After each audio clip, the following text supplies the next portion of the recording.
Well, good morning, everybody. Thanks for coming out this morning. It's a beautiful day. Everybody doing okay? All right. Well, this is our 4th annual State of the County address. That's pretty cool.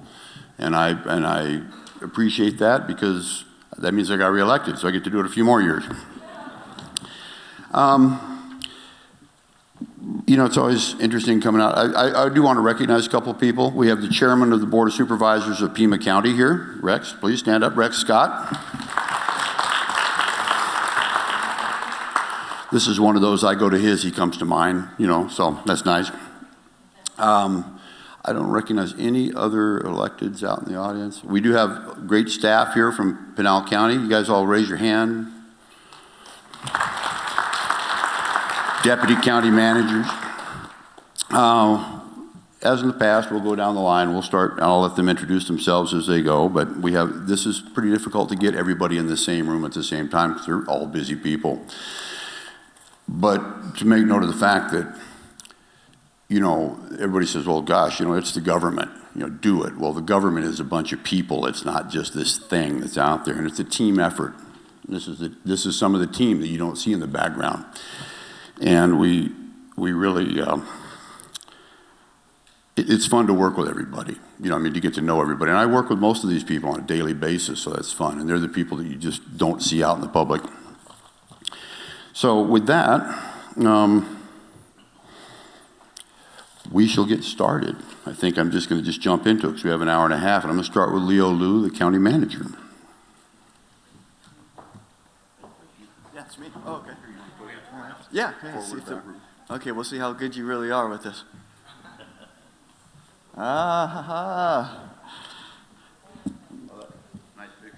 Yeah, I was leaving it on him just for a second. Yeah, thank you. Well, thank you all for coming, and thank you for engaging with us. Every year as we do this, we want to make Pinal County the best community that we can, and you're a part of that. And so thank you all for engaging with us every year. We enjoy this time, and we all come because this is how much we like you all, and this is how much we like Supervisor McClure. And that was me when I was 10 years younger.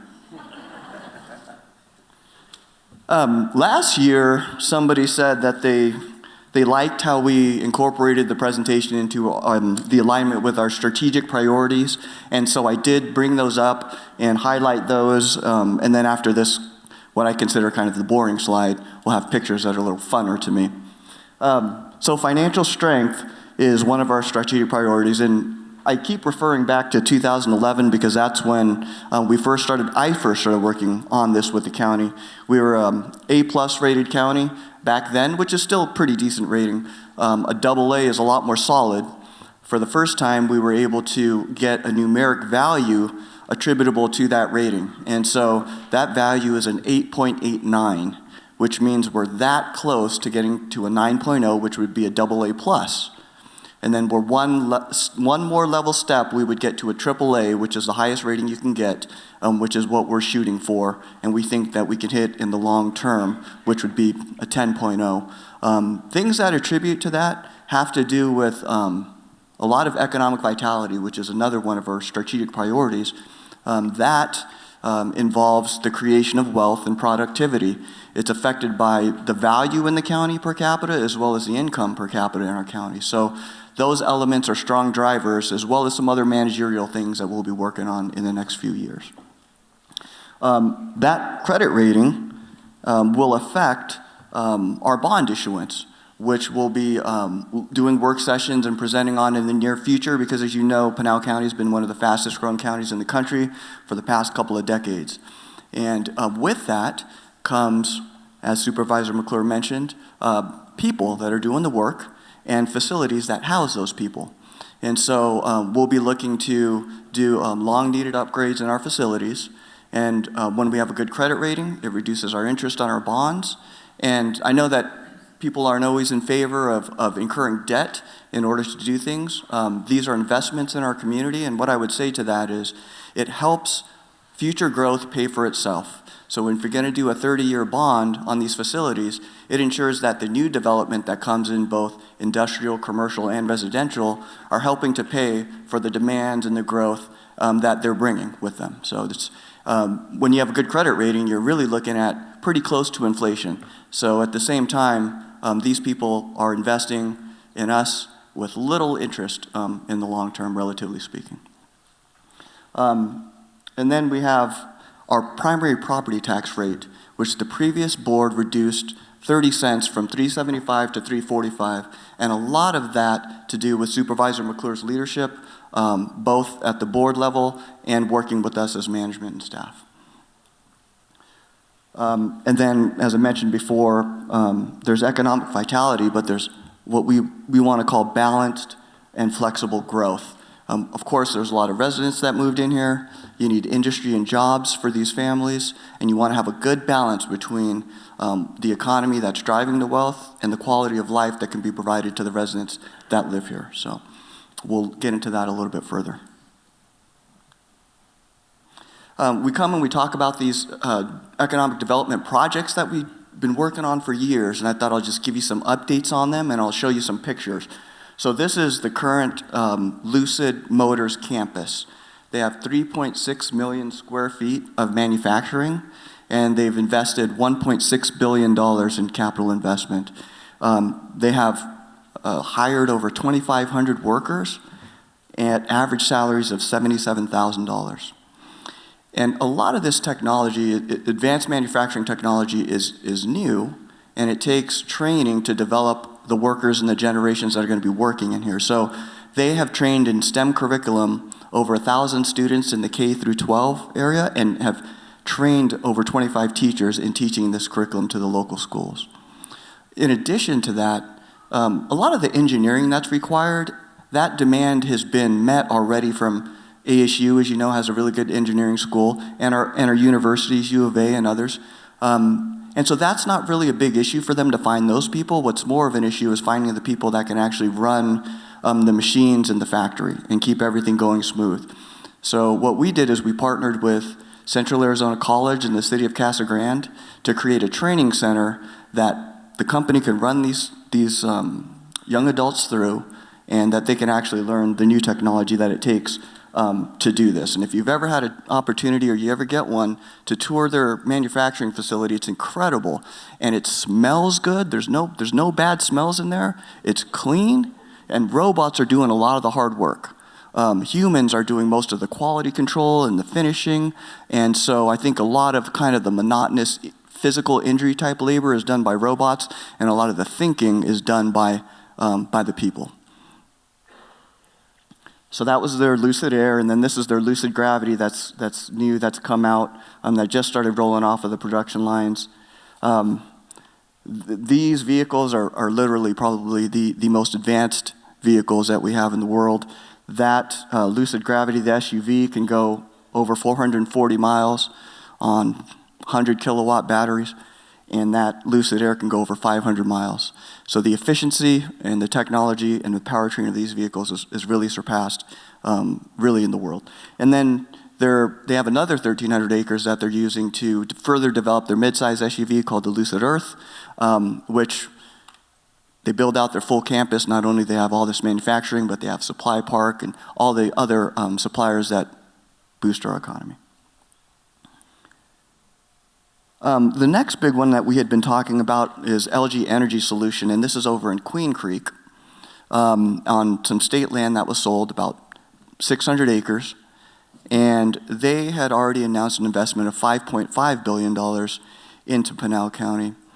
This particular facility makes the most advanced batteries for these electric vehicles, currently going to be supplying Rivian and their R2, which is Rivian's midsize SUV, and Mercedes-Benz. And so again, with this advanced technology, there's a lot of training that needs to occur and learning for the workers. And so we partnered with Central Arizona College again, and we did this time on their Superstition Mountain campus. And we partnered with them, City of Apache Junction, and LG Energy Solution to create a training center on that campus. So that's the outside. That's some of the inside with the computers and plugs. Some of the fun stuff is going to really be coming later as far as the advanced equipment that they'll be using and some of the science that they use to put everything together. But again, partnerships with the county and the cities and the companies to train the generations for the future workforce. And then to highlight some of the diversity of the industry that we're attracting, especially in the Southwest region because of our logistical advantages with the 8 and the 10 and the rail and the airports.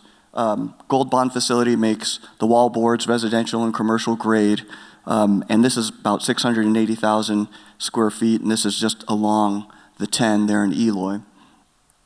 And when you get something like that, you need distribution. So you got BHI Trucking that does supply chain and distribution support for them.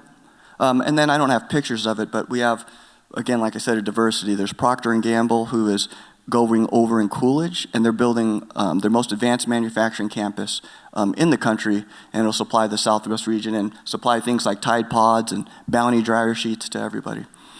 And then we have companies like Kohler and Casa Grande as well, doing household goods, that bathrooms and kitchens that we all know is needed and growing all along the Southwest.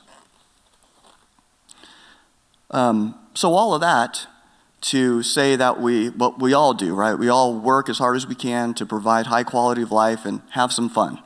One of the things that we've been working on is, and with Pima County, we'd like to, if we could, extend, which I assume most of you all know, but this Chuck Huckleberry Loop is amazing, and it's over 100 miles spanning all throughout Pima County. What we'd like to do, if we could, is get this from Catalina State Park over to the county line. We'll take it from the county line over to this community, and then eventually, if we can make it all the way to the biosphere. So people bike, they walk, they jog, walk their pets, have a great time on this thing.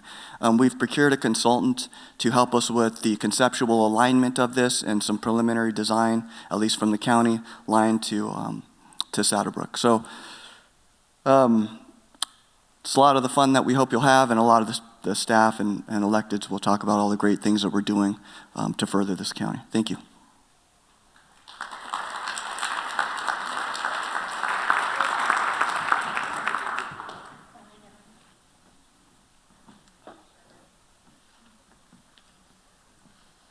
We're taking that picture down right away. Good morning, everybody. It's wonderful to see you all here. I'm here on behalf of Mary Ellen Shepard, our Director of HR and our Deputy County Manager. She's doing double duty right now. She's unable to be here today, but I'm honored to be here as a representative of Pinal County Human Resources. And I want to acknowledge everybody that came out today, whether you're a resident, a county employee, a community leader. Your presence here is a testament to the shared commitment that we all have toward making Pinal County a thriving, dynamic place to live and work. As you all know, the backbone of any successful community is its people. In government, that's especially true. We rely on our workforce, the thousands of dedicated individuals working behind the scenes to ensure that our roads are maintained, our services are delivered efficiently, and that every resident feels heard and supported. It's the work of these public servants that allows this county to function smoothly, and that's where human resources plays such a critical role. We actually may have the most important job in the county. We take care of those who take care of you. At its core, HR is about more than just paperwork. It's about people. It's about fostering an environment where individuals feel valued, supported, and motivated to contribute their best every single day. We prioritize the well-being and development of our employees. That creates a ripple effect, one that leads to better outcomes for our community as a whole. Our mission at Pinal County HR is simple yet powerful: prioritize people.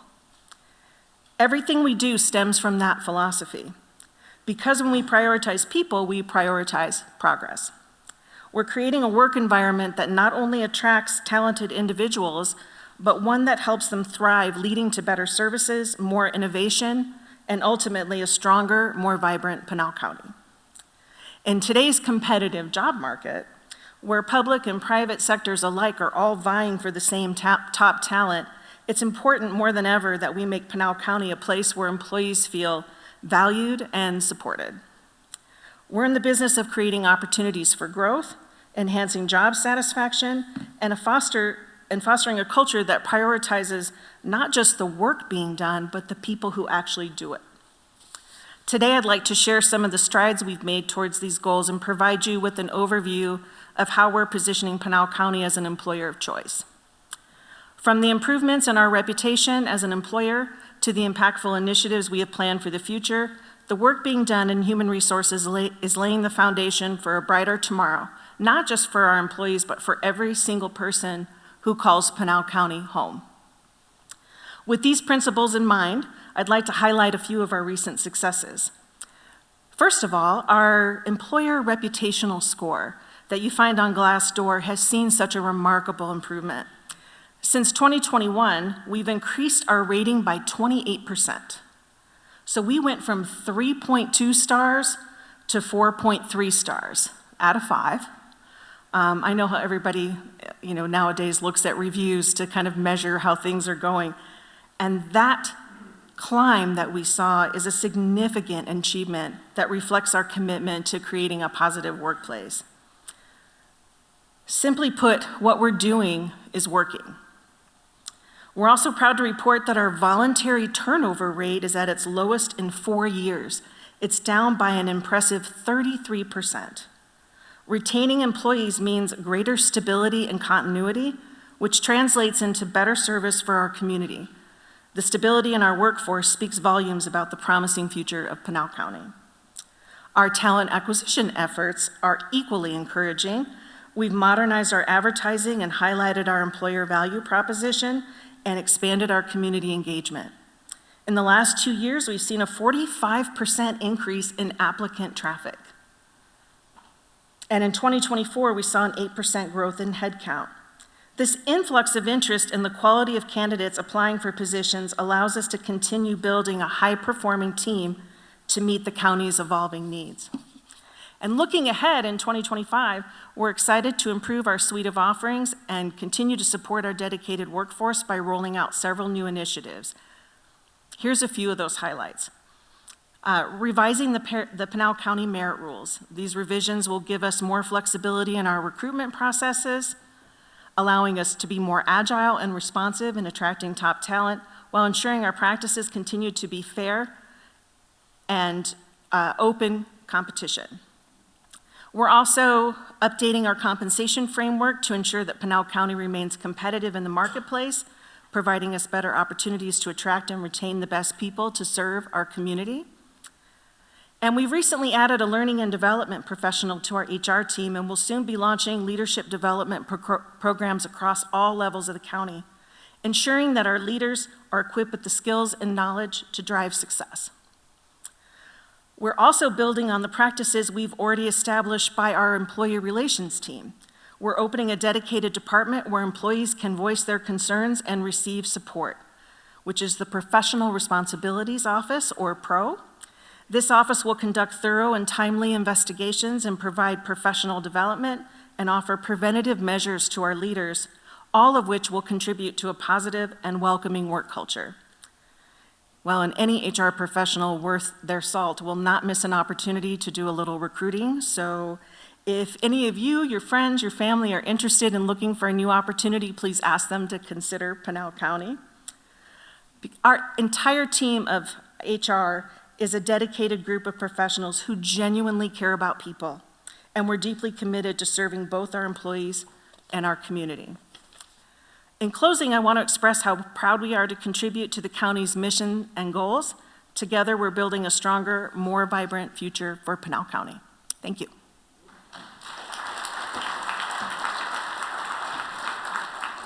Now, she didn't really mean it when she said, if you want to come work for Pinal County, because I know why you're here. You're all retired, right?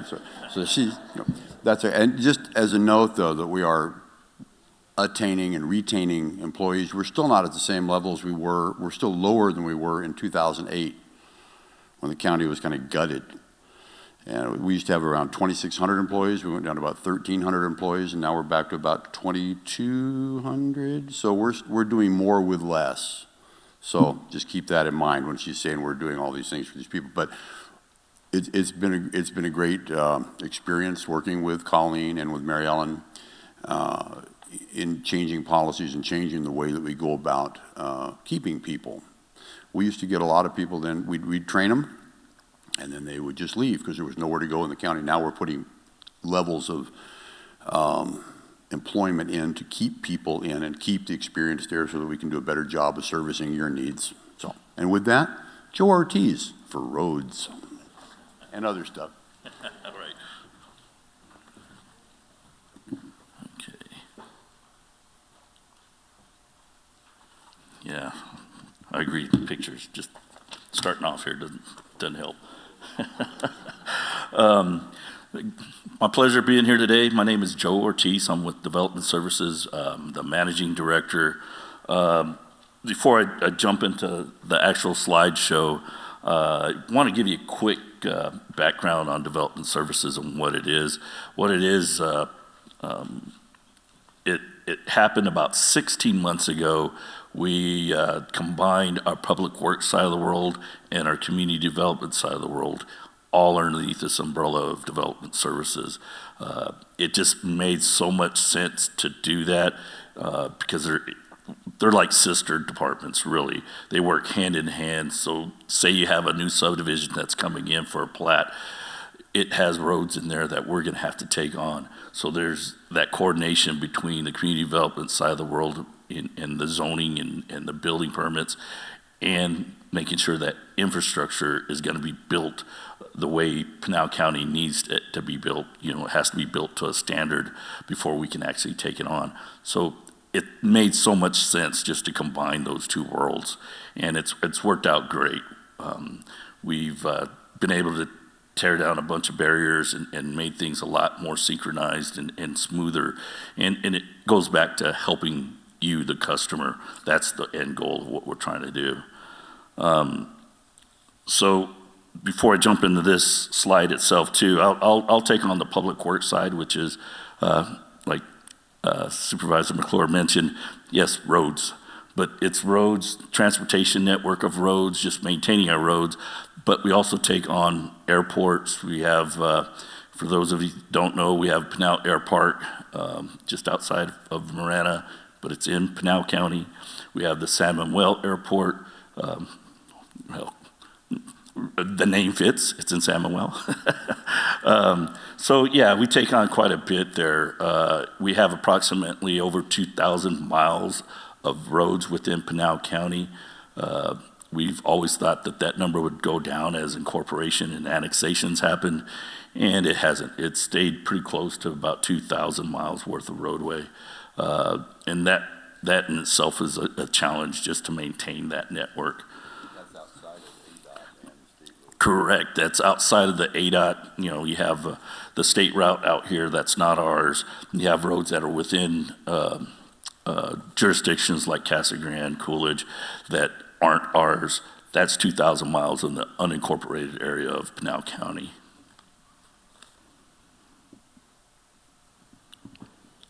So, a couple slides here, but before I do, I'd be missed if I didn't introduce a couple staff members that are here. They're the ones that make me look good. It's not me, I guarantee you it's them. We have our county engineer, Chris Wanamaker, in the front row. We also have Celeste Garza, our deputy director. And then after I'm done with my slides, Brent will come in and he'll hopefully introduce his staff on the community development side of the world. So jumping into the first part, road pavement preservation, we did approximately 58 miles worth of just pavement preservation. And when I say pavement preservation, that's a chip seal, slurry, fog seal. That's usually topical just to extend the life of that pavement. So 58 miles is a pretty good chunk of road, and that's just within District 4.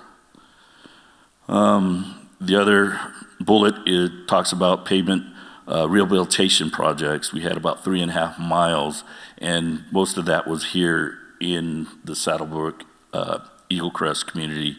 We have the Saddlebrook intersection, which was about $238,000 of HERF dollars. We have the pavement rehabilitation and the adding of bike lanes. When I say rehabilitation, that's what we call maybe a milling off of the old asphalt, coming back with some new asphalt, and then we extended the width to add those bike lanes. That's about 2.5 miles worth, and that was 2.5 million. of TIMP dollars. Let me, a little education too. HERF, when I say HERF, I'm talking about Highway User Revenue Funds. That's a gas tax that hasn't changed since the 90s. That's one of the core funds revenues that we receive to help with these road projects. The other half is what I call the TIMP, the Transportation Infrastructure and Maintenance Program. That's the Proposition 486 that just recently passed, and that was a reauthorization. And I got to thank you folks. I got to thank all the other taxpayers of Pinal County because that passed very strong in the 70s. That was better than Maricopa's try at it. So I really appreciate your efforts in that education of, these dollars go back and recycled back into your roads. It's very important. We can't do what we want to do. We couldn't have done the Saddlebrook project or the Eagle Crest Ranch Boulevard project without that dollar. Correct. You're all right. Thank you. So your property taxes themselves don't go towards roads. We don't receive a dime or not even a penny of that dollar. That goes towards other general fund type projects or other items or departments, but it doesn't go to building roads. We don't receive any dollars for that. Our main two funding sources are the HERF and that TIMP. So airport construction projects, we had 5. Reality, this one is about 5. The bullet below that talks about the runway safety shoulders, some lighting and grading and drainage improvements. That was completed. That was about $10 million. And then the next bullet is drainage projects that were completed. This one is, it's not all the way there yet, but it's substantially complete. That's the Sunland Gin at Green Wash, and that's a wash crossing. And when I say complete, that's for the redesign. We'll probably get the construction here shortly. So that's some of the accomplishments. That's not all, but that's a good majority of them. What we have in progress, these are projects that were started in 2024, but they're still continuing. They hope to be done before the fiscal year, which our fiscal year ends June 30th. Some more road pavement preservation, another 9.5 miles. We also have some construction projects, another 9 miles. A lot of it's pre-construction and design. Palmer Road, that's for those of you that don't know, that's in between Florence and Coolidge area, about 1 mile worth, 200,000.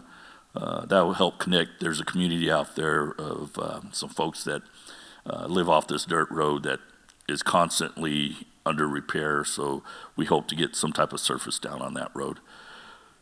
We also have Arizona City. We put down some rumble strips. That's a rumble strip project from Battaglia Sunland Gin. The design's underway right now. That's 3 miles, and that's HERF dollar. Also supplemented with HSIP. That's some ADOT funds, Highway Safety Improvement Program. So we always try to get as much dollars as we can from other entities, and this is one of those that ADOT puts out. We also have Hunt Highway widening Phase 5. For you folks that don't know, that's in the Santan area. We've had 4 other phases that are complete. We're working on our 5th. It's in the design phase right now. We're doing some some land acquisitions right now, and that's another 5 miles that will hopefully finish that whole leg out of Hunt Highway that we have going out there. It's greatly needed. I don't know if you've been to Santan Valley, but Santan Valley definitely has its challenges with traffic volumes, and this will help alleviate some of that. Some more airport design projects in the way. We have 2 of those. We have Pinal Air Park. We have design concept, and we also have the master plan update. Again, the FAA, we were able to get some funds from them to help out with that master plan. Some drainage projects that are in progress. We have 5 of those. Cody Loop Drainage Project, that's in the Oracle area. Construction is ready to begin here shortly. That's about a half mile. We also have Lower Santa Cruz River, Eloy Levee Channel. There's a feasibility study going on there, hopefully to start again this month sometime. Samuel Bridge Spillway Energy Dissipator. That's a very needed project. We had some bad erosion issues going on there that we're basically cutting back, and if we didn't fix it, it could impact our roadway there, cutting off some folks. Arizona City, Battaglia-Hennis flood mitigation. The design is complete. Christensen Road, that's a culvert design that kind of ties with that Palmer project. It's some infrastructure, drainage infrastructure that's going to be needed in order to complete that Palmer Road that I mentioned earlier. So, few goals. We have scheduled for next year another 6.6 miles of pavement preservation. This is mainly in the Mountain View Estates area, just outside of Arizona City, Casa Grande. We also have Erica Road, which is down by the Silver Bell area. We also, well, no, that's also in the, that's Mountain Park. Sorry, misspoke. That one's in the Mountain View area as well, just outside that community. Arizona City, again, we have some pavement preservation going on there. There's an old unit in there that needs some TLC. We have some pretty old roads in Arizona City, built in the 70s, and you can imagine there's a lot of wear and tear going on there that we need to make sure those roads survive for us. Next one, we have road pavement rehabilitation project. That's in Samuel. That's the main route in Samuel is McNabb Parkway. That's 1.25 miles. We were able to get some grant funding for that, which we're appreciative of. Some more airport construction projects. We got the, well, slides messed up here, but McNabb medians should be in the bullet ahead. But the 2 airport projects are Samuel Airport Phase 2, some perimeter fence, help some security issues going out there. We also have Samuel Airpark drainage master plan. So that's just a touch on a few of our projects, some of the goals we have coming on. I'm sure we'll have some side conversation if needed. So thank you, appreciate it.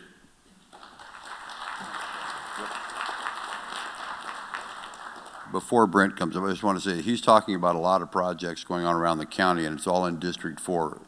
You all realize that this county is about 5,400 square miles, which is roughly the size of Connecticut. My piece of it, my District 4 that we talked about, is about 1,200 square miles. And so, any of you know where Arizona City is? I know you do. Okay, so if you've all driven out I-10, going toward California or up to Phoenix, and you come to Interstate 8, that intersection right there, Arizona City's south of that about 4 or 5 miles. And you think you're out in the middle of nowhere, you haven't got there yet. You still got to keep going. And then my district also goes up around the side of Eloy, the side of Coolidge, all of downtown Florence, if you're all familiar with that, and up into Santan Valley. So the piece he's talking about, while it sounds like a lot, that's only 1/5 of what goes on in the county, of all the work going on. And he talked about Santan Valley. Santan Valley is a unincorporated city of about 130,000 people. And hopefully they will be incorporated in the next 8 or 10 months. They're supposed to be running an election on that. But that's just some of what goes on in the county. So this is all the snapshots for you to kind of hear what we do and have to keep track of. That's even more fun. Brent Billingsley next. Good morning. How's everybody doing out there? It's a beautiful morning this morning. It was a beautiful drive coming down. What a nice venue. I appreciate the supervisor inviting us to come back out again. I have a number of slides to go over. I'm not going to read them bullet by bullet. There's a lot of important people that need to speak here, and we'll run out of time if I did that. So I'm just going to whip through this real quickly.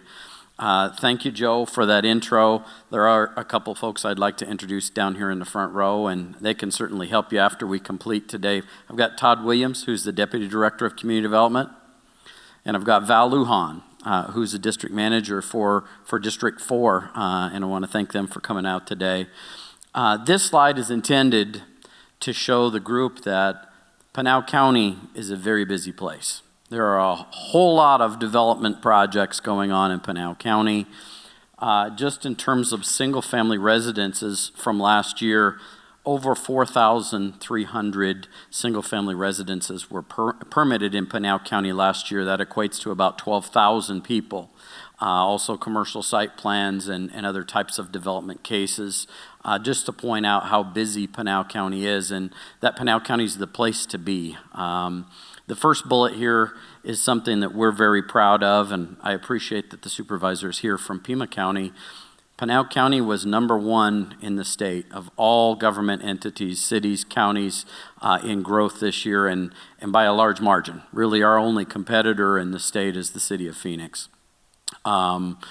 Tremendous amount of growth, quality growth, jobs being created, as Leo showed previously, and us trying to keep up from the housing stock side. As part of that, we're on a daily basis trying to become more efficient, more effective in the job that we do to assist our customers and the residents of Pinal County. We have a software package called Acela that is our permitting software, but used by multiple different departments in the county. We've done a full upgrade in this last year, and that's a great opportunity to upgrade all of our processes and workflows to add efficiency and customer service. We've added with the board's help, a new program for rubbish, trash, and debris to help our code enforcement folks in terms of getting properties cleaned up more efficiently than they have been in the past. We've enhanced our site plan review process. We've made all of our applications available online. One of the key things that I wanted to point out today as part of my presentation is the county has been working on an update to what's called Title II. Title II is the zoning ordinance in our Development Services Code. We just recently, as of the 16th of January, released that Title II update to the public for a 90-day public comment period. If you find your way to the county website, there's 3 different ways that you can get access to the page on the zoning code update. There's multiple resources there. There's a clean version of the update. There's a red line version of the update. There's a link that takes you to the existing code so you can compare the existing code to the draft zoning ordinance as well. We hope everyone here logs on, takes a look at that code, provides comments on the provided comment forms. That public process will end on Tuesday, April the 15th. We hope to bring a final document to the Planning and Zoning Commission for their recommendation of approval sometime in the summer, and then hopefully go through work sessions with the board and get approval on Title II sometime in the fall or the winter of this year. Some of our goals is to continue our enhancement of the Acela systems, not only Title II, which is zoning, but there are multiple other titles in the code, 3, 4, 6, 7 to name a few, that we're also working on updates coincident with the Title II update. We're going to be looking at the 2024 building codes. We currently operate on the 2018 building codes, and we've been made aware by the International Code Council that they're no longer going to support the 18 codes. Pima County is already working on updating their codes to 2024 as well. We're going to have a couple of fee schedule updates, including aquifer protection and building safety, that are going to go before the board, as well as an update of the county's development impact fee study. And with that, I will turn this over to Arizona Water Company, and none of the things that we work on as a county are possible and sustainable without work of our partners. Thank you.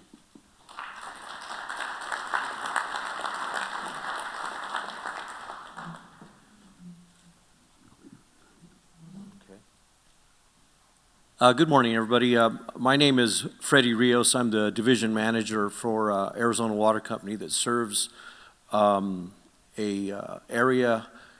very near. We're basically your neighbors. Our production levels are, our production areas are from Oracle Junction going north up the highway to Oracle proper, the town of San Manuel, the town of Winkleman, and that's our service area. We call it the Falcon Valley area, Falcon Valley Division.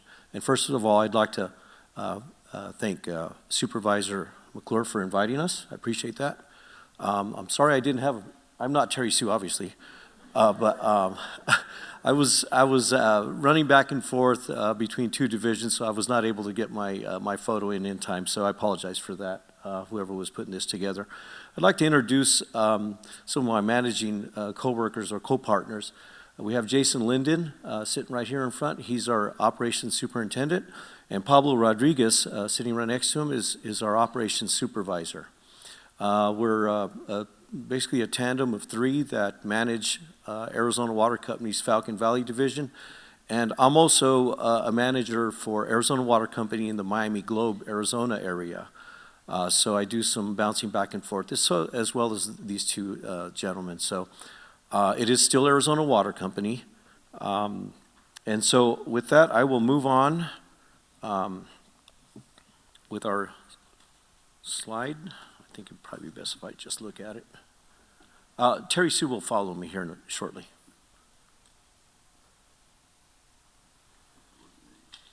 Oh, wrong way.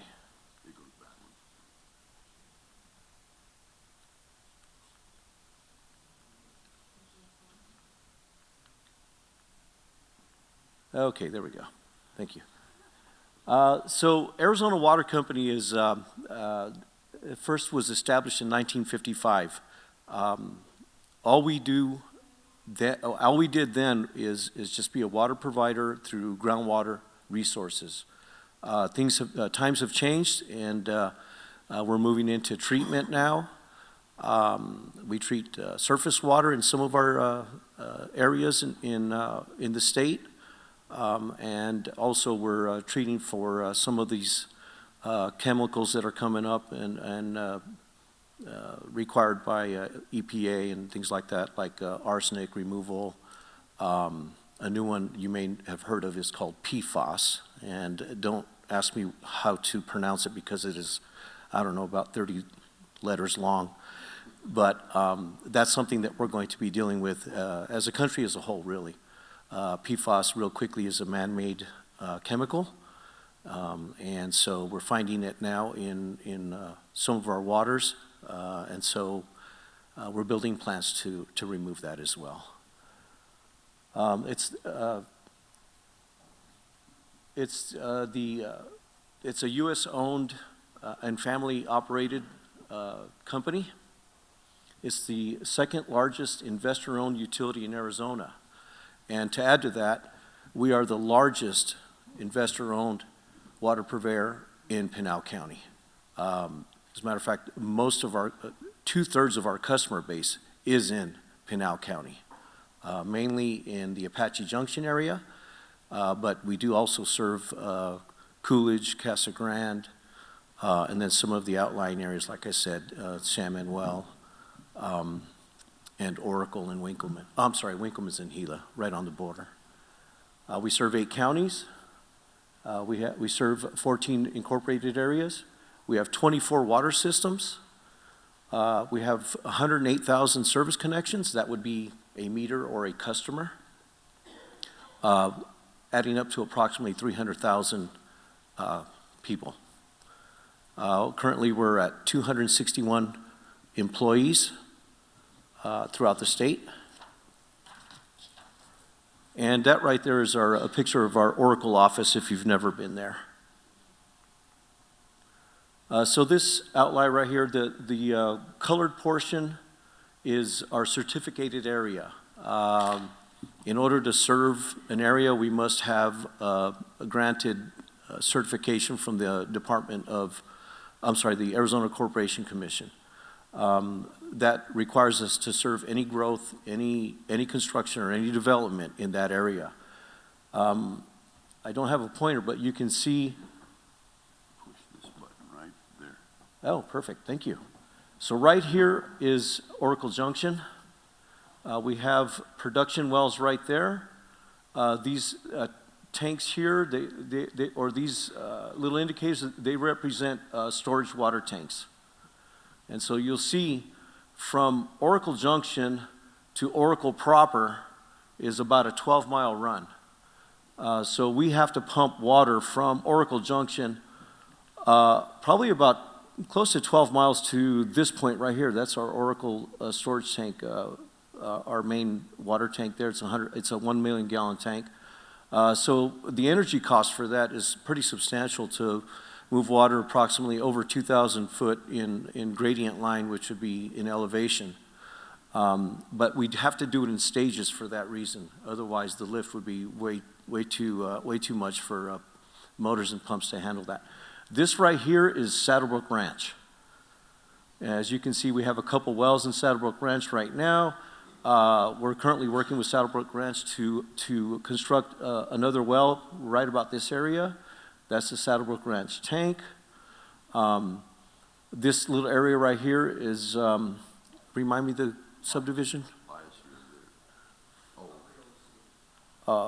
Jason? Pablo? Remind me? Copper Hill Estates. Sorry, I lost that. But there's some small development right there. And then, of course, this is Oracle proper. As you can see, it's spread out throughout the hills and valleys of Oracle. And then migrating over easterly, this is the town of San Manuel. So that's also another water system we serve.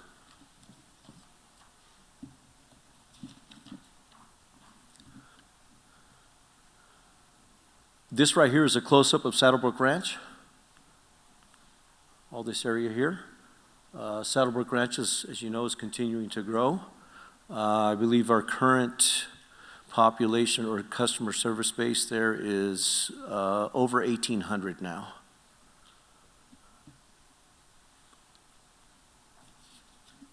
These blue lines that you're looking at, they actually represent water lines. So you can imagine there's houses all around these water lines.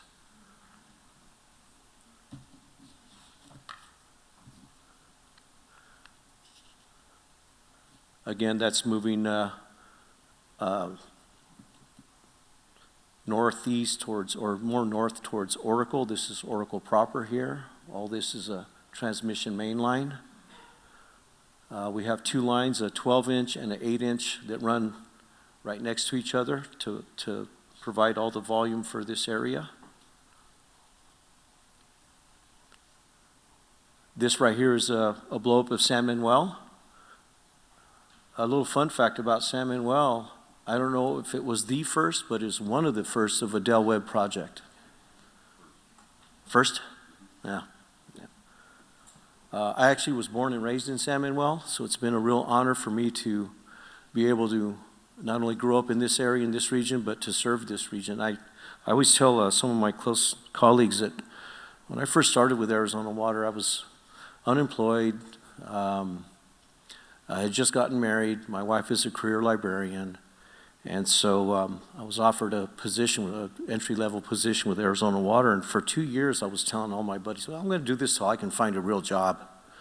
Well, here I am almost at 41 years with this company. That's how naive I was. A little bit about water facts. There's 325,851 gallons in 1 acre foot. And you can see an acre foot in diagram here is 210 feet by 210 feet square and 1 foot deep. A little fun fact there. In our Saddlebrook Ranch that we serve, this amount of volume of water would serve 4 homes in 1 year, just to give you a little idea of the amount of water that is consumed.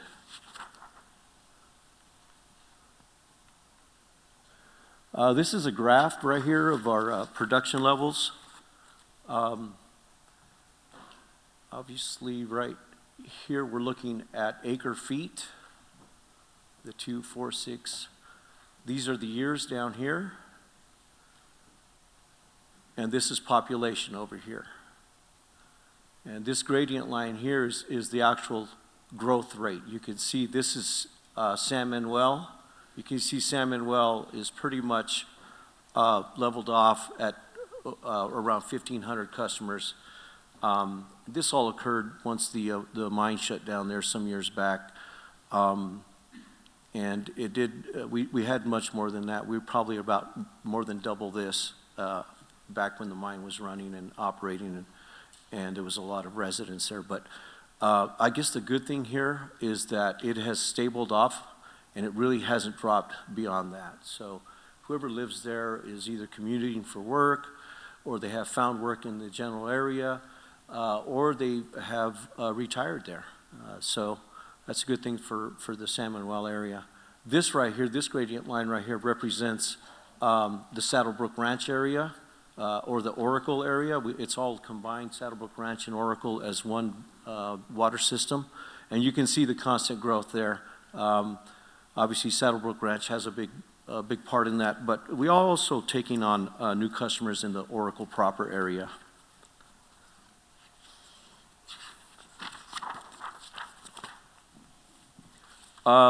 This graph shows our production levels. These up here are the annual levels. Twice a year we take readings on our well depths and water levels, and we check the table, the water table where it's at, and then we do a drawdown where we start the pumps and see what the drawdown is, the cone of depression we call it. But over on this side, this is depth to water. So that's 300. That represents 350 feet deep. As you can see, this goes all the way to 600 feet. But this is the depth to the water table. Okay, that's not how deep our wells are. I think our deepest wells are probably right around 1,000 feet, or just 900 plus. So this tells you where the water table is. These are our wells. We number them obviously in succession: Oracle well 2, 3, 4, 5, and 6. And of course, those colors represent that well. So you can see this well right here has been pretty consistent in this time frame, from 17 to 22. This well also has been pretty consistent in depth to water. This one up here has some cyclical look to it. This could be right here some operational problems. Pumps and motors going down, weakening, not able to provide that pumping that we need. Sometimes the casings in our wells, they will clog up. They have perforations in them. And so when they clog up, really doesn't let the water infiltrate into the casing. So, but you can see that we came right back up in 22. This one, another one, this well right here, had a little cyclical look to it, but it's stabled off also. So generally speaking, I can tell you that our well field and our production in the Falcon Valley area, which is basically Saddlebrook Ranch and Oracle Junction, has been pretty consistent for years. And my own personal opinion is, and you'll see this when you have groundwater wells, we have a watershed. Watershed basically is you have your mountains, your mountainous areas, and then you got your valleys, and we're basically sitting at the bottom of these mountain ranges. And so, gravity has an impact on water. Water's dense, it's solid. So everything will flow from the mountains, the snows, the rains, will go down the washes, down to the valleys. And that's typically where you'll see your wells, is in those valleys. Because that's where the water ends up, percolates through the ground, and recharges your water table. So I always say, bring on the rain, bring on the snow, because that's what we do. I think that's it, yeah. So now I'm going to hand it off to Terry Sue. She'll talk a little more about what we do with our customers in water conservation and such things like that. So thank you for your time.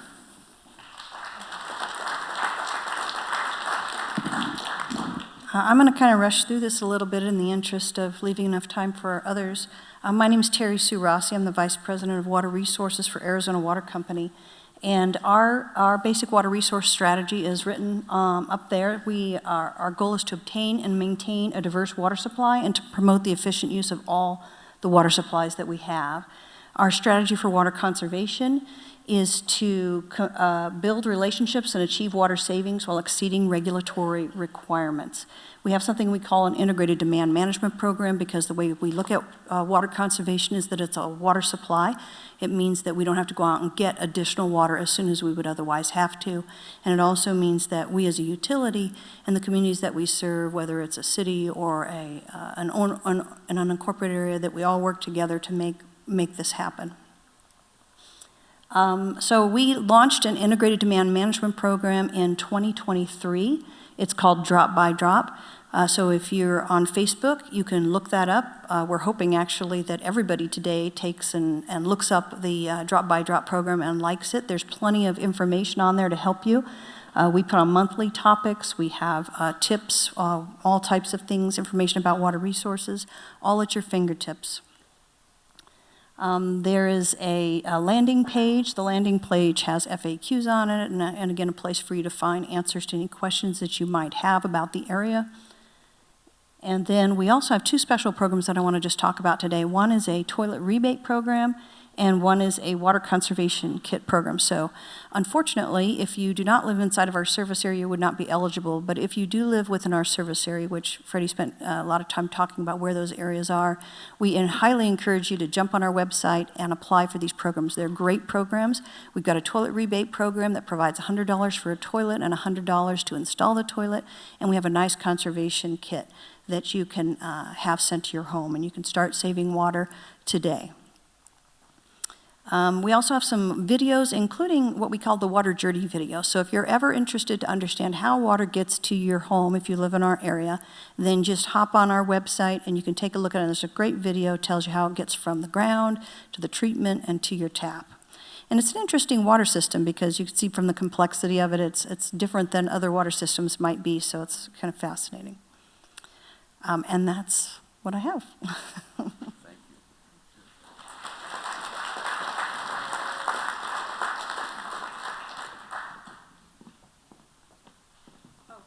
Oh, no, come on.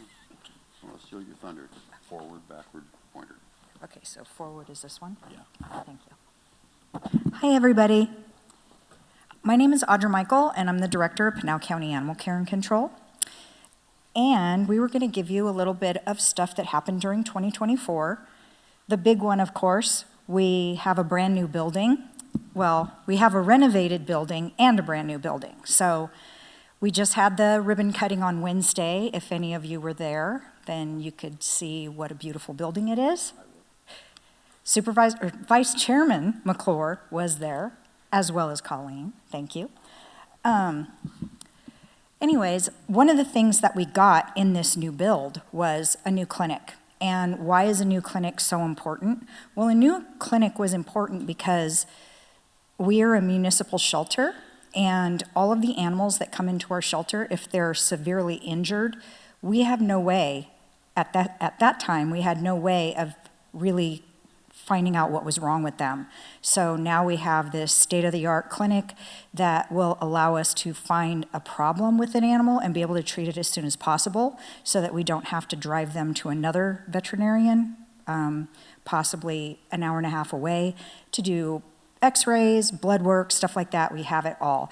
And one of the things that we want to incorporate in having this new clinic is offering more low-cost vaccination clinics with this new clinic. So that's somewhere down the line, 2025. Katrina's going to talk about it next. I have some stats for everybody. In 2024, we took in 2,393 dogs. Of those, 1,682 were strays, 457 were surrendered, and of those 2,393, it's weird, the exact same amount went out, but 1,200 were adopted, 336 were returned home, and our rescue partners pulled 622. We euthanized 121 dogs out of that 2,393, and that would have been for severe illness or injury or severe dangerous dog behavior. And then the cats, we're very successful with cats. We don't have a big cat problem like a lot of other shelters do. Because cats are free roaming in Arizona, it allows us to fix them, vaccinate them, and turn them loose. The total cats we took in was 1,069, 851 were strays, and 84 owner surrenders. We sent out a total of 1,075. We adopted 334. We relocated for TNR 247, but I suspect it's more than that because it doesn't seem right, but that's just what the report said. Transferred to rescue, 396, and we euthanized 59. And our rescues, we have really good rescue partners for cats. They come out at least once a week, and they pull cats from us and take them back to Phoenix. And we also have a volunteer that comes and picks them up and disperses them throughout. But we do have some amazing goals coming up, and I'm going to have Katrina talk about those. Huh? Oh, there you are. Sorry. So, sorry. Forward, got it. All right, and I want to go back real quick to talk about why you might see there's more cats outcomed than were taken in, and that's because we don't euthanize for time or space. So we see cats that might stay in the shelter for long periods of time, including from a year-to-year transition. So there were cats that were in our care in 2023 and still in our care in 2024 that were then adopted or transferred out. So that's why sometimes those numbers don't exactly match up. We have a lot of animals at the shelter that are still here from 2024, some still here from 2023. All right, and looking forward to 2025, we are hoping to be fully staffed. We've had a rough 2024 with staffing, so we're really hoping to provide the best services we can, not just to our citizens, but to the animals in our care by getting all of our staff hired in 2025. Opening up some educational camps for students and youth within the community. We know there's a big tap that we can give to the local children to make sure they know about responsible pet ownership. And we're hoping in 2025 with our full team of program coordinators, we'll be able to offer those camps, especially in the summer when parents do need somewhere for their kids to go as well. Finding veterinarians to service our clinics. Anybody who owns a pet knows that most of us are waiting weeks for appointments or being sent to ER. That was not any different for us at the shelter. Like Audra talked about, a lot of times we were taking animals an hour and a half to 2 hours away for emergency care because we did not have access prior to the new clinic to any in-house diagnostics. In addition to that, finding veterinarians for our public clinics. We love to provide low-cost vaccinations for the community, especially anyone that's seen recently the uptick in rabid coyotes and skunks and foxes, especially in this Golden Corridor area. We want to make sure we're getting as many clinics out here as we can. And making sure that we can offer our low-cost vaccines, food banks, and community education to all of our communities. Right now, we try to hit our major 5 or 6 communities, but we know there are places we need to spend more time on in 2025, making sure we're getting out there with our pet food bank and our outreach to keep pets in their homes and prevent them from coming into the shelter. And always I say there is room for everybody to help. I know it's 79 miles to drive all the way down to the shelter. You do not have to come to the shelter if you want to help out with animals in your community. Promoting them on social media. We have virtual volunteering. We always need people making posts, helping us edit photos, things like that. And if you want to come down to the shelter, there's not just hands-on dog walking. We have plenty of things to do that you don't have to handle an 80-pound dog if you don't want to. We also have amazing support from this community in Friends of Pinal Pets. That's our nonprofit supporting arm that currently funds all of the diagnostic care for the animals at Pinal County. So they pay for all the blood work, all the x-rays, everything. Their president is sitting right here in our lobby, Mira Loris.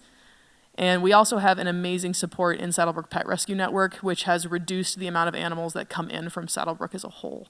So last year we took in 69 animals from Saddlebrook, and that is 9 down from the previous year. And I credit absolutely all of those 9 to the Pet Rescue Network that keeps animals from coming into our doors. and donations. We have a donations tab if you guys want to donate to help out animals in the community, and we also take bedding, canned food, anything that you think the animals might need. I think that's all I have. Now it's for Ross.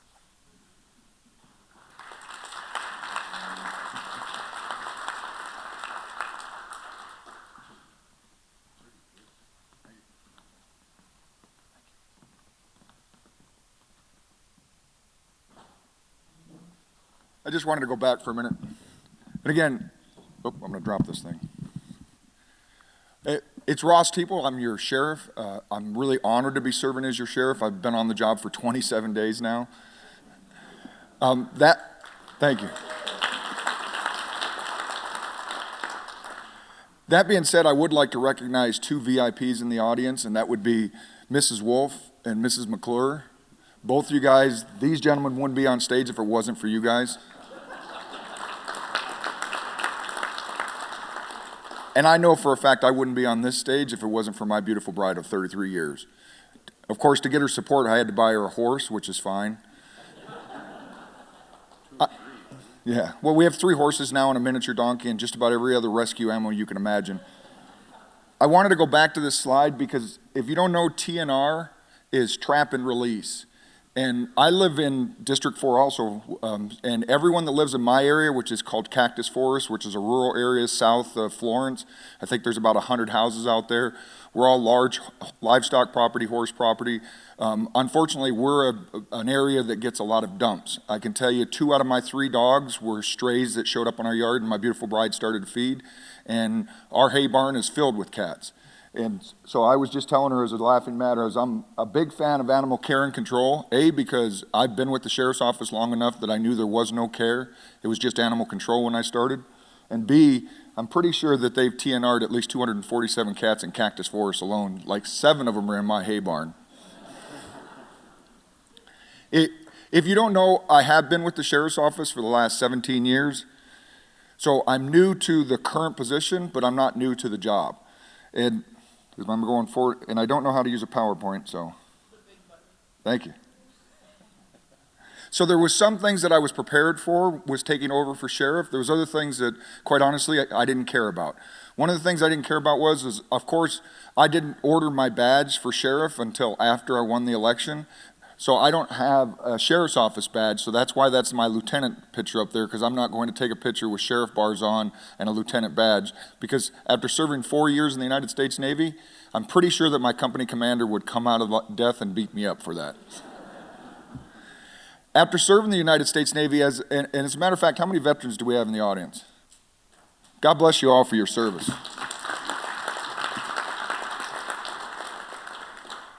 I served in the branch of the Navy that's not known for being the toughest branch, but is usually known for being the craziest branch. I served on a submarine, which meant I agreed to go on a ship that was designed to sink. But that prepared me for the next career that I had, which was the Arizona Department of Corrections. I worked 12 years for the Arizona Department of Corrections, and I'm your first sheriff and 5 sheriffs that has any correctional experience in running our jails, which is very important because of you guys sitting out in the audience. That is our number 1 liability. As far as when you want to think about where your tax dollars go, the largest portion of your tax dollars when it goes to the sheriff's office is by far our jails, maintaining our jails. And I have extensive experience in that, and we're going to continue on maintaining the jails and absolutely continue on continuing to make Pinal County the safest large county in Arizona. I recently attended one of these for the city of Maricopa, which, as Supervisor McClure explained, the city of Maricopa is on the other side of the state of Connecticut. And one of the individuals presenting up there presented this study that they did, and they said that Pinal County is going to double in size in the next 10 years. In some hands, I think that's hard to believe because we just crossed $500,000. But on other aspects of it, I look back at, I grew up in this area. This area in particular, if you guys drive down south to Catalina, when I was a kid, there was 2 buildings down there. There was the Circle K, and there was my mom and my grandma's restaurant, which was called the Dinah Cafe. She sold the Dinah Cafe to Claire, and then she opened the Dinah Cafe in San Manuel and ran that until they dropped the smokestacks down, and then she was convinced that San Manuel was going to become a ghost town. So I grew up in this area. Catalina State Park didn't exist when I grew up here, and so that's how much we've changed in just my short 30 years on this planet. I'm a little older than that, thanks. I could live in Saddlebrook if you guys had horse property, so. But if we've changed that much in my 55 years on the planet, I think that it's not out of the realm of possibility that we could double in population in the next 10 years. One of the big things that we're looking at with the sheriff's offices that we're in a constant conversation with is the unincorporated city of Santan Valley. When I went to their last meeting, one of the individuals there was telling them that if they incorporate, they're going to triple their police presence, their deputies on duty at any one time, and they're going to do it immediately by contracting out with the Pinal County Sheriff's Office. He didn't care for the fact that I told him there was absolutely zero chance of that happening. I supervised 249 sworn deputies. 249 sworn deputies for the state of Connecticut, guys. And if I was going to triple the number of deputies on duty in Santan Valley, there would be no other deputies in Pinal County. So those are the kind of things that we're balancing, that we're looking at, that we're going to continue on with you. I just left Copy with the Cop this morning. I love sitting down with the public and finding out about your individual needs.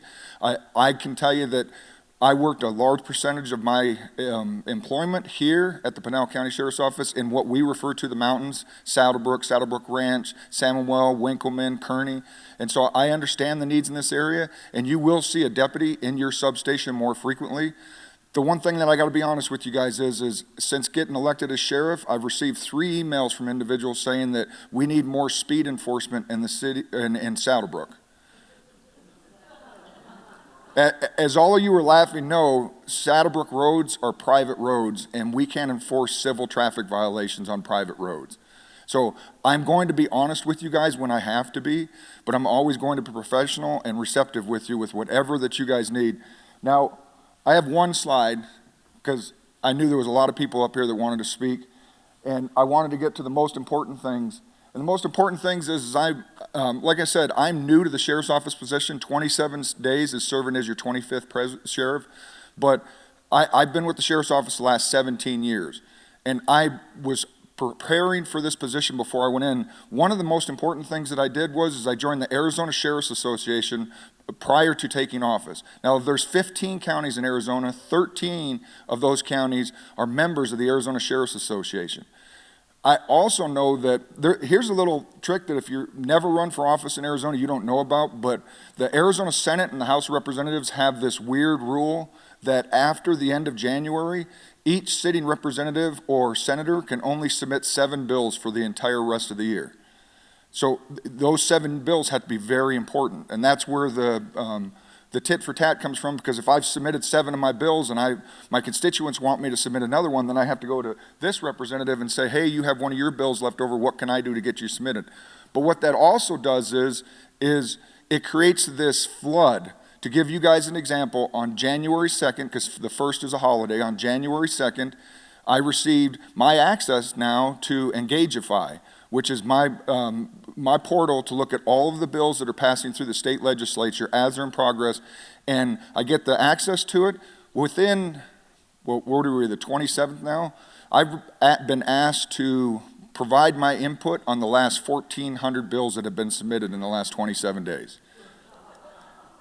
You put that in perspective, and I thought about this about a year and a half ago when someone confronted the previous sheriff, my friend Mark Lamb, and they said, well, you're always at the legislature, you're never in the county.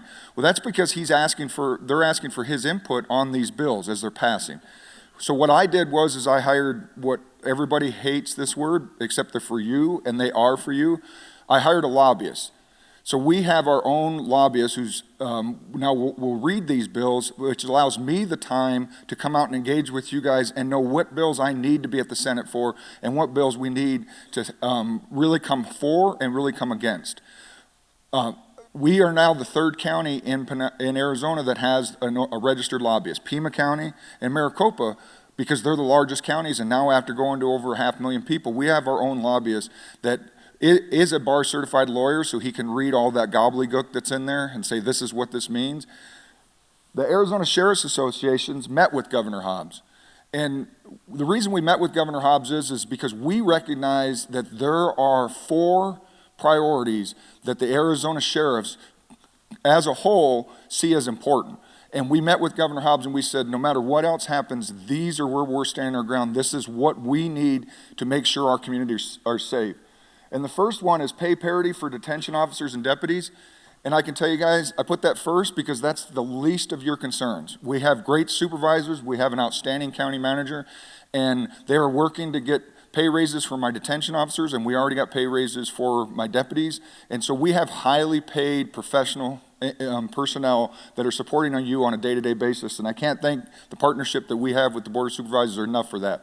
But there are other counties out there that are having issues. One county in particular in northeastern Arizona, the Board of Supervisors have not approved a pay raise for their deputies and their detention officers in 8 years. So that's what that bill addresses, and that's important to the Arizona Sheriff's Association, but it's the least important to you guys out of the 4 priorities. Number 2, now, we like to bag on millennials. Like I said, I'm 55 years old, and we forget about the fact that millennials are now supervisors. I have millennials that are on the list for lieutenant. We're past that, and now we have the Gen Zers, which I have to give them a lot of credit because it looks like everyone in this audience, if you live in Saddlebrook, you did a really good job of preparing for your retirement because you live in a great community. But I can tell you, me being a Gen Xer, the last thing in the world I thought about when I got my first job was my retirement. Well, the Gen Zers, when they come into their jobs, they're looking at retirement, especially if you look at Florence, Arizona, because the industry for Florence, Arizona, which is our county seat, which is where your jail is located, is one of the largest conglomerations of prisons in the world. Florence, Arizona, their industry is prisons. And there are generational employees there where their grandfather worked for the prison, their father worked for the prison. And here's the 2 points I want to point out to you guys is right now, currently, if I hire a detention officer or the state of Arizona hires a corrections officer, they are the only government employees in the state of Arizona that don't have a guaranteed government-funded retirement system. Now, I've had Gen Zers get up and walk out of the oral interview because of that. Because they found out, wait a minute, my grandfather did this, my father did this. Are you meaning that I'm going to have to go in there, walk the toughest beat of America, and I might have feces thrown on me, and I don't have a guaranteed retirement system on this? But it also creates a parity respect issue because imagine now you're telling the individuals that don't have the government retirement system that their work is not as valuable as the person standing right next to them that was grandfathered into CORP. CORP stands for the Correctional Officer Retirement System. We can't find out why the state legislature in 2018 did away with CORP, but we want to reinstitute it. Everyone we've talked to at the state level says, yes, this is very important, we recognize this. So that's the second of 4 of the priorities is the CORP adjustments. And Senate Bill 2606 is border support for border enforcement, for illegal excursions across this border. Now, it might be easy for you guys to say, well, Pinal County isn't a border county, so why is this important?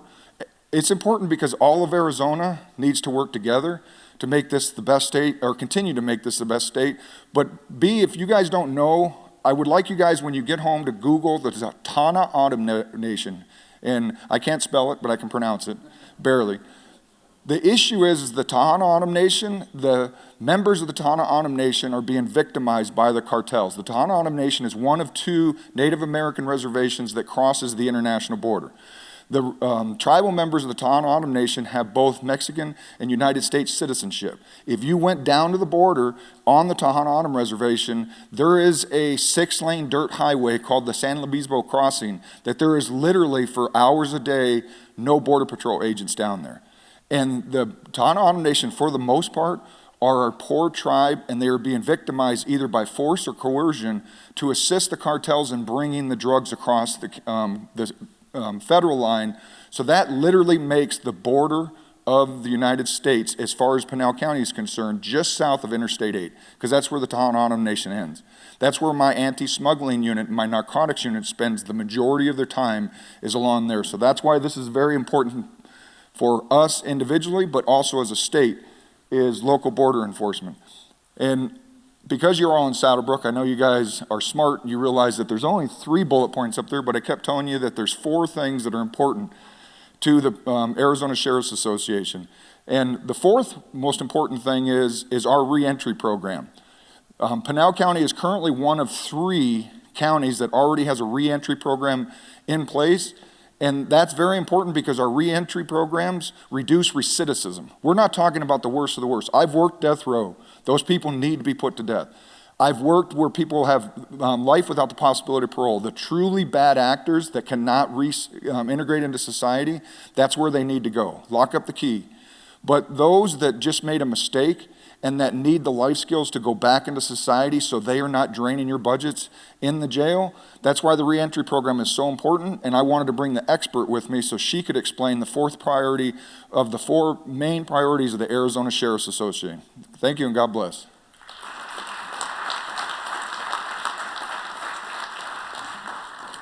Thank you, Sheriff.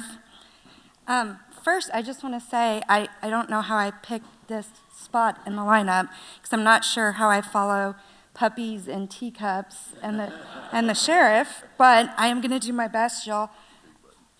Thank you. Okay, so as the sheriff said, my name is Teresa Fuller, and I am the director over reentry services for the Pinal County Sheriff's Office. Now, I'm going to try to go through this pretty quickly in the interest of time, but I will tell you all that I really do love to talk about reentry and diversion. So if you ever want to come and meet with me, I am happy to provide you a more in-depth look at it on a non-professional basis, yes. I would just say set aside a couple hours because as these guys can attest, I will talk for a long time. All right, so I want to start by talking about our diversion program, and the reason that I want to talk about the diversion program first is because the diversion program really laid the foundation for the reentry program.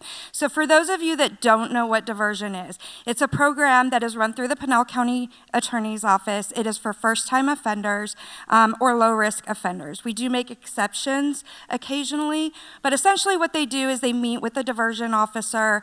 That diversion officer does a very intense assessment to determine what services they need connectivity to, and then gets them assigned to treatment and services and monitors them as they complete them. I will say, so our particular diversion program is grounded in what's called evidence-based practices. There's ongoing programmatic evaluation. The reason for that is because we believe that we have a duty and an ethical responsibility to the community that we serve to make sure that the programming that we're implementing is not only effective and efficient, but that it's cost-effective as well. So we regularly look at the data and how the programs are going. So for our diversion program in particular, since 2017, we've had about 80 to 85% successfully complete the program, meaning they satisfied all of the requirements for that program. And our recidivism rate is less than 5%. That includes any police contact, pending warrants. It also includes any child support warrants, things of that nature. So any police contact at all. That program has been designated a national model by the Bureau of Justice Assistance and the Council of Statewide Governments. Whoops. I do want to point out here, you see this picture at the bottom. This is an event that we co-hosted. We do a lot of collaboration with diversion because our staff are trained in evidence-based practices and principles, so we cost share the training expenses to be more effective and efficient. And so this is an event that we had. We have several, or a lot, of individuals at this point that are in residential programs across Pinal County and other counties. And a lot of times when they're in residential programs, they don't have access to basic hygiene items. So we partnered with our stakeholders, our community, to make these Hope bags that were stuffed with those items. They also made them Christmas cards. And then we went and delivered over 300 Hope packs to individuals in residential programs. So let's talk about reentry. A few years ago, the state passed an appropriation over to the Pinal County Sheriff's Office that was funded under ARS 11-392. That statute required that we implement reentry coordination efforts in the jail, meaning that we begin screening individuals booked into the jail to get them connected to services that address what are called criminogenic needs or the factors we know contribute to criminal behavior. and that we begin doing that early on. So what happened is, per the statute, we designated an implementation committee and an executive team of all of our key decision makers in Pinal County to help oversee how we implemented the reentry coordination efforts. And Supervisor McClure has been a huge part of that, as well as Sheriff Teeple and our county manager's office and our public defender's office, Catherine Wallen, who's here today, is a part of our executive team. And they have been instrumental in helping us get this program up and running in 6 months. So one of the things that our implementation committee did is they made a very long report about what their recommendations were for implementing this program. It is online. If you ever have a lot of time and want to read 50 pages, you're more than welcome to do that. But we did do a needs assessment in the jail. And so one of the things you will notice on this needs assessment, right, is about 72% of individuals who were surveyed said that they would like connectivity to employment, financial, and education services, specifically employment and education. That's a significant that is a significant portion of our population, sorry. Talking about losing your voice, right? And what you should know is over half of them were unemployed at the time. The other area that you'll notice that they needed connectivity to, 63% wanted connectivity to identification. Without identification, you can't get a job, you can't get a house, you cannot get health insurance, you cannot enroll in treatment, you can't pay your taxes, you can't be a productive member of society. And a lot of our people, it's very difficult for them to get identification, because if you don't have identification, how do you prove who you are, right? The other area was peer support. So when we talk about peer support or community support, 62% wanted connectivity to that service. And then from there, about half of them needed connectivity to housing and transportation. As Supervisor McClure said, we're the size of Connecticut. We don't have a lot of transportation options in Pinal County, so when individuals are released from the jail, you'll actually see them walking down a very dangerous highway, Highway 79. And it's about 30 minutes either way driving to the next town over. So they're actually walking through the desert, a lot of times in inappropriate clothing, like dresses, sandals, their nighttime clothes, whatever. So that was a big issue when we initially started this. Now, since we've implemented our program, I have 4 reentry coordinators and 1 reentry manager in the jail who are doing these services. And year to date, they provided 19,744 services to 1,614 individuals. We've also saved the county about $500,000 in incarceration costs by getting people connected to treatment and services early on. So some of the things they do is they do the assessment, identify what needs that person should have connectivity to. They also do transitional planning to make sure they have transportation, bridge medications, that they have follow-up appointments in the community. And then the other thing we do is we also help the family members. We can get them connected to peer supports and services in the community. I'm not gonna go over the highlights. I already kind of talked about it. We've just celebrated our year in reentry coordination. The diversion program was designated a national model. But I did want to share this with you guys. We do have a lot of goals that we're going to be working on over the next year. We have a lot of impact on statewide committees. In fact, we chair the statewide reentry committee and the statewide diversion committee. So we'll be working with them to create some toolkits on best practices. We're also working on getting standardized training across the state for reentry and diversion programs and evidence-based practices. But when we're looking forward, our overarching goal is to create a pathway for long-term sustainable behavioral change so that we can mitigate risk to the community, keep communities safer and healthier, and restore families. And so what I wanted to show you on the picture here, you can't see the whole thing, but it will give you the gist. This is Austin Grant. Austin is a 20-year-old kid that was booked into our jail. He is at one of the programs that we're working with, the John Vulcan Academy. If you've never been out there, very amazing program. But what happened with Austin is he got into this program. It's a 2-year program. We went out to go see him, and oftentimes when we go see these young men and women in the community, it's very difficult to recognize them. And so we got to John Volkin, and they were like, hey, this is one of your guys. And I'm like, which guy is this? I don't recognize this kid. And so we actually went back and we pulled his booking picture just to see, you know, the difference.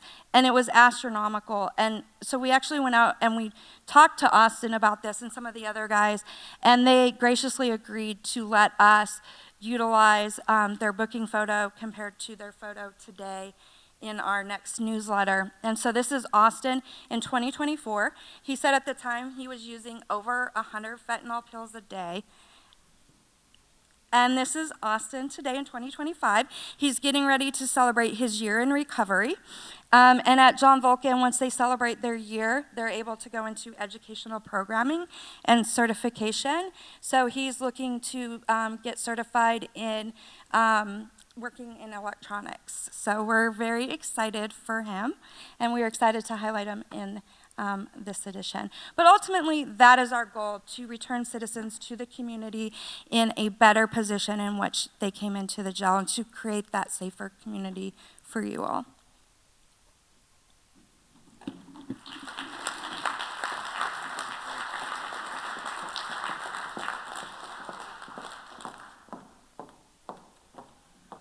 Okay, the big button. Good morning. How are we? So you guys have totally digested a whole lot of information with statistics and lots of us people who like to talk to you guys. So I'm going to do my best to be brief and highlight a lot of the slides we have on the deck. So I am the Pinal County Recorder. I was appointed a few years ago, did 2 years, and then you guys recently elected me to be your elected recorder. I'm also your officer in charge of elections. Guys like him thought it was a good idea to put the elections underneath the recorder's office, and we've been doing pretty great things ever since. I do not take credit for that at all. I'm really blessed to have over 50 full-time employees, 50 election cycle temps, and over 1,000 poll workers that during the election season we work with. One of the great additions to show in the recordings is that we are up right now from 2023 by 7% in our recordings. Why is that great? Because we have a certain fund that we utilize to pay for the recording and that department, so it's always great to see that that money is not at a deficit. Election highlights, wow. So right now, Pinal County currently has over 311,000 registered voters. Of that 311,000, we have about 20,000 that are on inactive status. What that means is that I cannot mail them a ballot because I've had mail returned. They're in the process of possibly being taken off the rolls due to recent legislation. Of that over 300,000 we have, 70% of those are signed up for the active early voting list. That means that they are able to receive a ballot for any election in which they have the ability to vote. We did see a 5.56 increase in our voter registration, and our total voter turnout for the 2024 general election was 74.86 for the county as a whole, and for you guys in D4, it was 79%. I think it's pretty interesting to tell you guys the Board of Supervisors, I think are a little bit competitive. And so the new D1 Board of Supervisor has now taken on the gauntlet, and he plans to try to unseat Mr. McClure for him having the highest numbers in the county. So just letting you know. We do have about 12,000 registrants that, due to the law, we were able to remove from our voter rolls. That's not a bad thing. That's all part of the National Voter Registration Act. If you are not staying active, or if we've received mail, or you have said that you're no longer a Pinal registrant, we do have the legal ability to remove you from the voter rolls. Some wins that you will see after, or we want to talk about. We confidently and in an excellent manner executed the 2024 elections in Pinal County. We did. We had a PPE, a presidential preference election in March, the primary in July, and of course the general in November. And just know that right before the primary election, we moved into our beautiful state-of-the-art new facility. So we're in the process of administering a major election and also moving all at the same time. So thank you to the Board of Supervisors and county managers for making that happen. Also, while we were in the middle of moving and executing this fabulous election, just slightly after that, we were dealing with litigation from the Secretary of State's office, and then, of course, a fabulous forensic analysis, which those of you who don't know, we got an A on, so go Team Pinal again. We created a succession plan in the elections department. Mr. McClure spoke about earlier about how important it is to work with our HR department. And one of the things that happened in 2022 is that we lost all of our institutional knowledge. So identifying that as a main factor, we ensured that we could create places for people to move up into so they'd want to stay in the elections world. Looking forward, of course, we're going to potentially have a May election, and speaking with legislators, they don't believe that we're going to run Prop 123 in May, but they are the legislature and they can tell me to do it anyway, so just know we're ready in the event that they do drop that language. Most likely the Prop 123, which is the school tax funding, will be in November. By April 28th, Santan Valley Incorporation is required to submit their signatures. In the event that they do have enough signatures, we will be seeing them on the ballot in August. You said a lot more than what I've got for numbers there, Sheriff, but there are about 891 bills dropped, so I think he might get more than we do, and 66 of them we've had to weigh in support or oppose for the elections and recorder side. We currently are looking at recruitment of additional polling locations. Pinal County is the only county in the state of Arizona that still allows for precinct-based voting. The only way we can continue to do that is make sure not only do I have polling places to conduct elections, I need to make sure that I have poll workers to work said polling places. So we're on the recruitment always for election cycle temps and poll workers and additional facilities. And one of the great things is wanting to stay in tandem with the growth of the county, also wanting to make sure our tech supports us. So we will be going out for an RFP here shortly to make sure that we have some great software to be able to grow with the county's growth. Here in the general election, we did something we haven't done in many years because it was scrutinized. We did a early voting ballot drop event here in Saddlebrook, and you had reached out to our office and asked to put a drop box. We don't own county property in Saddlebrook area. So what we did was we took our fabulous voter van, we came out here. In less than 4 hours, we had almost 1,000 ballots dropped off. So you guys overwhelmingly stood out, and now we're looking at putting, during the in-person early voting, putting a satellite location down here, at least for that time, so we can meet your guys' needs in this location. We have the RNS system, the Recorder's Notification System. We're continuing to make improvements on that based on your guys' feedback and things that you would like to see and how it interacts, the Recorder's Notification System.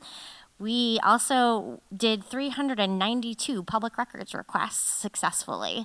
I think we and the Sheriff's Office are probably the largest in having to deal with PRRs, but we did those well.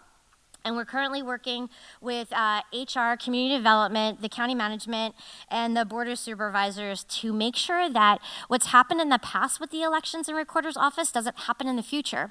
Like Sheriff said, we are looking at being at about 1 million voters in the next 10 years. How do I make sure that happens, and how do I make sure we don't get caught with not having enough staff or enough facilities? I work with these guys on the monthly to make sure that I know what's going on next. So, other than that, you can now speak with Mr. Wolf.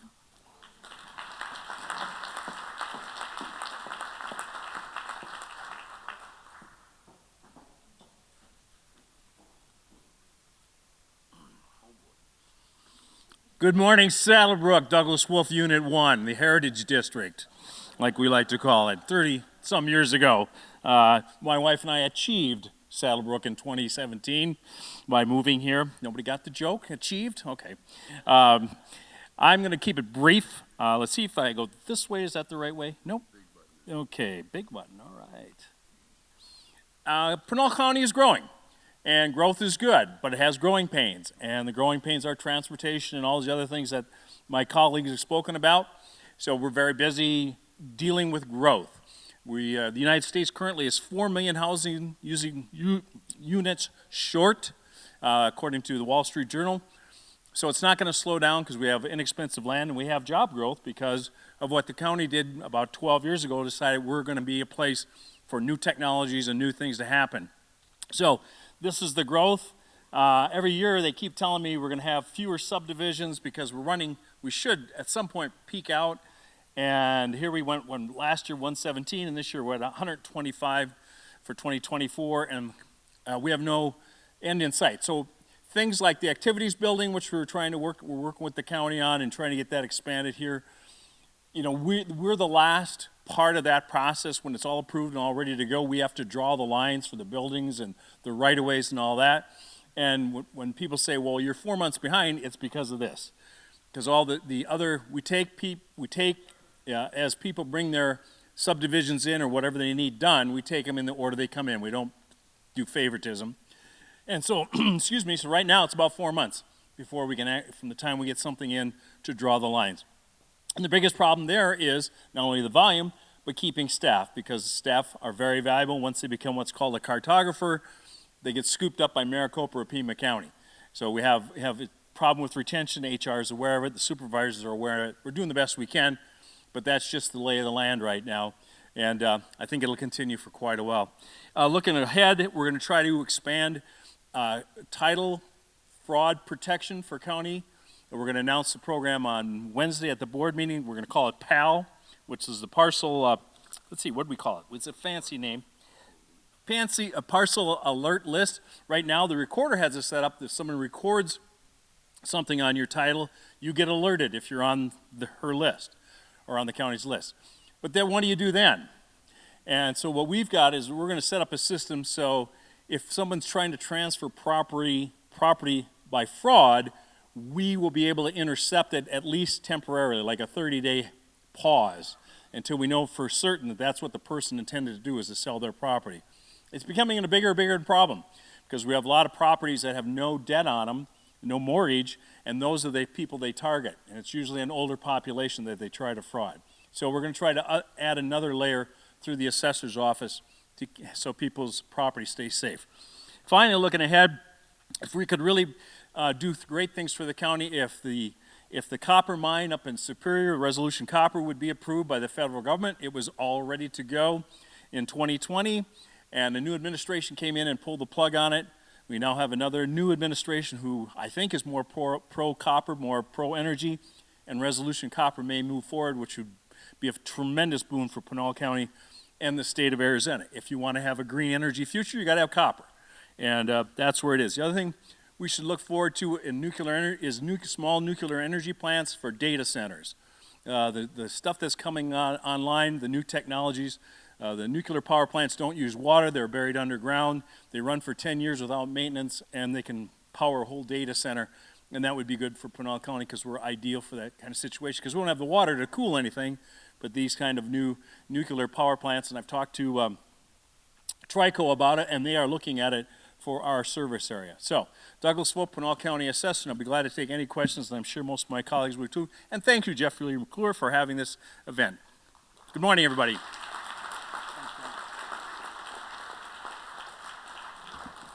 Okay, so is everybody still awake?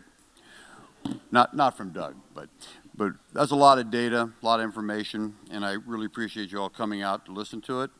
I do want to thank Saddlebrook for having us here. I want to thank everybody that took the time to come, because that's important for us to be able to disseminate information to you. Residents and staff, I want to thank all these folks for coming out, because they're busy folks, and it's very difficult to get everybody on the same day, the same time. I want to thank Tricia. Yes. Well done. Tricia Kuzer's my admin, my staff, and she says I can't hire anybody else because she didn't want to babysit them, so she's it. And she puts all this together and does a terrific job. I want to thank my wife for being out there. I see her out there. I see Ross. Said, hi, you can wave. Hi there. Yeah. And so you heard a lot of data, a lot of growth, a lot of partnerships, continuing to improve processes, and that's what we try to do. We try to make it better every day. So, and with that, I just thank all of you. If anybody have any questions? You do. Somebody? And Tanya Martinez here, she works for Lou here, and she's our Vanna White of the day. We'll run out a couple. She's one of them. The lady in the green. Thank you.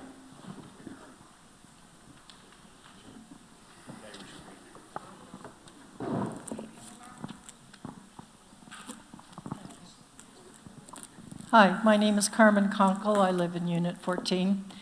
And this question is for Joe Ortiz. I want to thank you for working with us and getting Saddlebrook Boulevard repaved and putting a bike lane in for us. But when I drive through there, I'm a little disturbed by some of the pieces of infrastructure and cabling and boxes and whatnot that have been knocked down. Also, there's a lot of destruction to the landscaping and the natural habitat that's next to the road. Is someone going to come back and try to clean that up a little bit? Because I'm a little worried that some of those dead trees and branches are going to become projectiles in a heavy wind during our monsoon season. Thank you for the compliment, but yeah, we just talked about that this morning, about some of the vegetation that needs to get, that was taken out, needs to get all the way out. It's just kind of sitting there right now. So we are working with some of our staff and some of the local HOAs as well to make sure that happens, hopefully here shortly. Anybody else? This lady right here behind you, Tricia.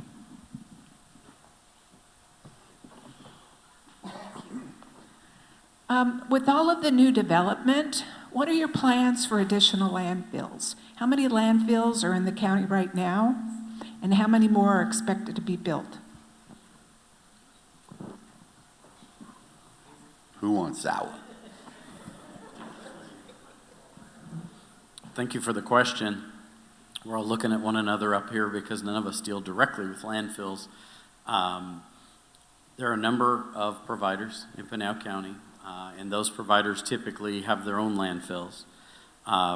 To my knowledge, there's only one new landfill that has been proposed, and we've met with those folks, and that is just to the north and the east of Florence, and it's in the site of an old copper mine. So they want to take the old area where the mining had occurred and fill that with waste, and in that way not have a landfill near where folks live or near businesses, et cetera, but have that removed. Other than that, the landfills that are in process right now still have life to them. Some of them are owned by waste providers, some of them are owned by cities. For example, Eloy has a landfill, Casa Grande has a landfill, and they still have capacity to my knowledge. Joe, do you have anything to add? We do coordinate with some of those landfills like Waste Management and Waste Connections, and we have our own transfer stations that we kind of coordinate with them. But Pinal County is not necessarily in the landfill business. We don't have any landfills ourselves. I believe there was someone in the back, the gentleman in the back, Tricia.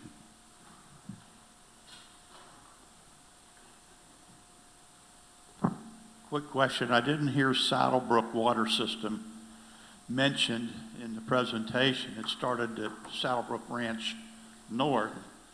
How does Saddlebrook Water System fit into what you guys are responsible for?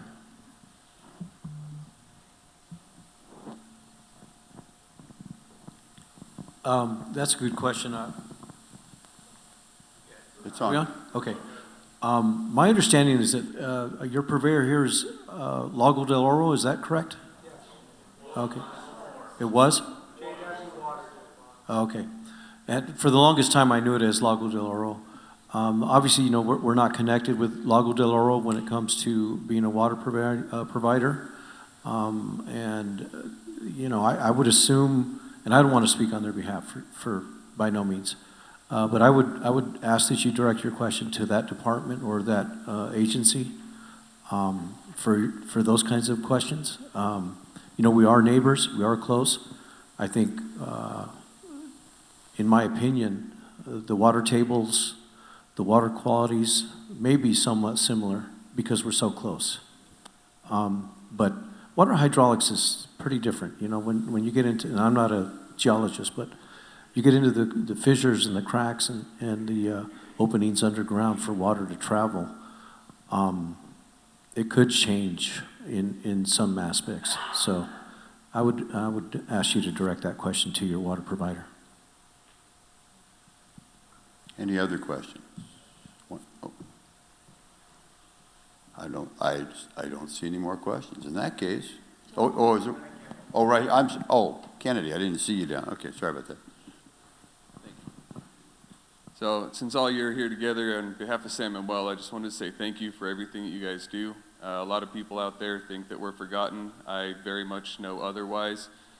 Pinal County and even the water company has served us very well, and I want you to know that there are a lot of us up there that recognize that, and we appreciate everything you guys do and the hard work you put in for us.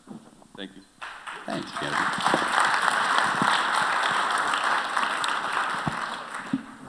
Any other questions? Going once, going twice. So, well, thank you all for coming out. I really appreciate it. We'll do this again next year.